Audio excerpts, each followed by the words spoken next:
Merci, on va l'arracher. Donc il y a un tiers des procédures qui sont classées sans suite, donc qui donnent lieu à aucune poursuite par la justice. En cours, c'est ça? Vous mettez entre guillemets. Oui, en cours, alors entre guillemets, parce que souvent c'est en cours depuis tellement longtemps qu'en fait c'est plus en cours. Voilà, que c'est malheureusement trop tard, soit parce qu'on va atteindre des délais de prescription, soit parce que, c'est ce qu'on disait tout à l'heure, l'entreprise a disparu, voilà, et que donc au final il se passera rien, quoi. Et ça c'est le cas malheureusement pour un bon tiers de nos procédures. Des années après, est-ce qu'il y a un intérêt à poursuivre un dossier et à sanctionner un employeur pour les faits commis? L'effet dissuasif ne fonctionne plus et n'a plus d'intérêt pour le parquet, pour la victime, pour l'employeur, pour l'inspection du travail qui perd un peu de ses moyens d'action du coup en l'absence de poursuite. Donc, ce que vous dites, c'est qu'un dossier qui traîne trop longtemps, sur trop d'années, c'est mauvais, c'est ça? Ah oui, vous augmentez grandement les chances qu'il se passe jamais rien. Et le dernier tiers, c'est les procédures pour lesquelles il y a une audience ou en tout cas une suite.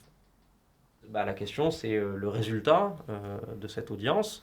Il y a des condamnations, souvent à des peines quand même d'amende. Voilà, ça va être des peines d'amende relativement faibles, quelques centaines ou quelques milliers d'euros, y compris pour des accidents grave et mortel.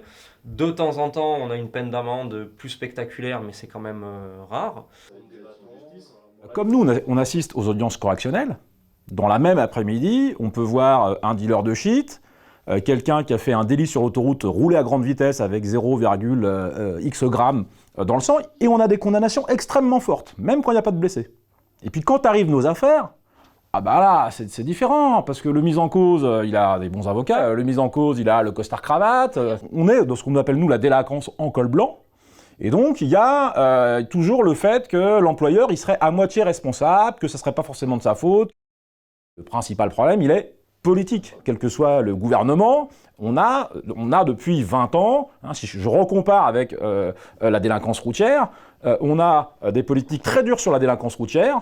Par contre, quand on est sur la délinquance en col blanc, notamment sur la question des accidents du travail, on n'a pas de circulaire, d'instruction en disant que c'est des questions dramatiques, qu'on a 700, 800 morts par an. On n'a pas de volonté politique de faire de cette question de la santé au travail une priorité du point de vue de la justice.